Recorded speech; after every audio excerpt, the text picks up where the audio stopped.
The following content is not based on speculation, personal opinions, or unverified rumors. All information presented is gathered from publicly available sources and official records. This production is created solely for informational and entertainment purposes. Viewer discretion is advised. In the world of fast cars, faster money, and unforgettable names, some chase the life, while others become the legend. Welcome to Rich and Reckless, Legends and Lifestyle, where fortunes rise, reputations fall, and the stories behind the icons finally get told. From MySpace pages to Billboard charts, from candlelight vigils to sold-out tours, from fighting for his life to fighting for his freedom, Lil Durk made sure the world would remember his name, a promise he turned into his first studio album, and a legacy built in blood, pain, and survival. This is his story. Before the platinum plaques, before the headlines, before the stages, there was Durk Derrick Banks, a kid born into chaos, where names are written in blood and tomorrow is promised to no one. Lil Durk didn't find music, music found him. But in Chicago, making noise in the booth means making noise in the streets. Durk built his movement from the ground up, a brotherhood known as OTF.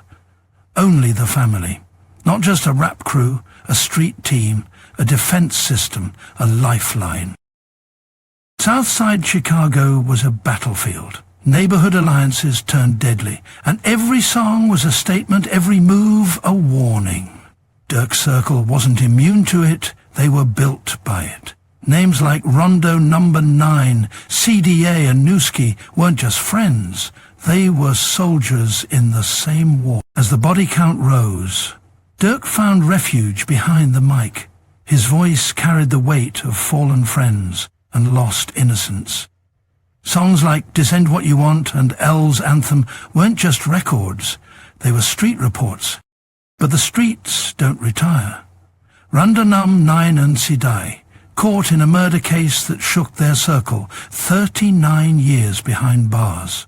Then Newski, Durk's blood cousin, gunned down in broad daylight. Every loss, every headline carved deeper scars into Durk's world. With each funeral, with every setback, Lil Durk made a choice to turn pain into power. He rebuilt OTF, not just as a street family, but a music empire. From surviving war zones to packing arenas, a boss not just in music, but in life. If Lil Durk was the voice, King Von was the heart. Born out of the same Southside struggle, Von wasn't just an artist, he was a soldier in Durk's inner circle. A street legend with a story too raw for fiction. But street wars don't retire. On November 6, 2020, outside an Atlanta nightclub, Von was shot and killed during a violent altercation. A young king, gone at 26. For Durk, it wasn't just a loss, it was losing a brother. And the city, it felt like the war never ended. The man accused of firing the fatal shot, Lul Tim, a known affiliate of Von's rivals. It set off a storm of grief, anger, and whispers of revenge. But even before Von's death, Durk himself was fighting battles. In 2019, Durk and Von were both charged in an Atlanta shooting, accused of attempted murder, robbery, and possession of firearms. Durk faced the possibility of decades behind bars, a case that could have ended everything he built. While Von was out making music, Durk was making bail, fighting for his freedom, while still carrying the weight of a city on his back. But against the odds, Durk survived. The case dropped. But the scars, the losses, they stayed. The streets took Von, took Rondo, took Newski, tried to take Durk, but the voice kept speaking, not just for himself, but for every soul lost in the war between survival and success. From the trenches to the throne.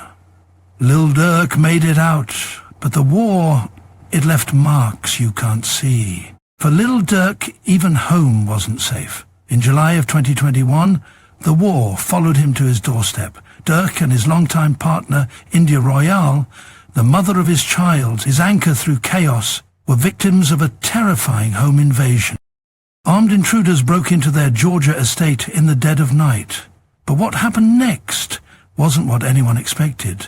Durk and India stood side by side, exchanging gunfire with the masked men until they fled the scene. It wasn't just a shootout. It was a message that no matter how far he moved, how many records he sold, or how much love he built, the streets still had a claim on his life. That night, India Royale proved she wasn't just Durk's lover, she was his soldier too. But like everything in Durk's world, love came with scars. Rumors of betrayal, heartbreak and distance would follow them in the months to come, as the pressure of fame and violence weighed heavy on them both. We want to begin now with some breaking news. Rapper Lil Durk is charged in a murder-for-hire plot. Lil Durk's real name is Durk Bank, and he is from Chicago. This is his mugshot from Florida, where he was arrested last night and is being held without bond. October 2024. Durk is arrested in Florida, accused of orchestrating a murder-for-hire plot. The target, Quando Rondo. The result, the death of Rondo's cousin, Saviaya Lul Parb Robinson, in Los Angeles. Prosecutors allege Durk funded and coordinated the plot, flying suspects from Chicago to LA, providing weapons and orchestrating the ambush. He is charged with conspiracy to commit murder for hire, use of interstate facilities in a murder for hire resulting in death, and firearms offenses. If convicted, he faces life in prison. Lil Durk's story was never just about music. It was about survival. A boy from the trenches who carried the weight of fallen friends, betrayed loyalties, and generational war, all while chasing a dream most never lived long enough to see. Now, as Durk sits in a cell, facing the biggest battle of his life, his voice echoes louder than ever. A reflection of everything Chicago made him, and everything the world tried to take away. Whether this is the end of his story, or just another chapter, one thing is certain. The streets may silence the man, but the legacy, the voice, the pain will never be forgotten.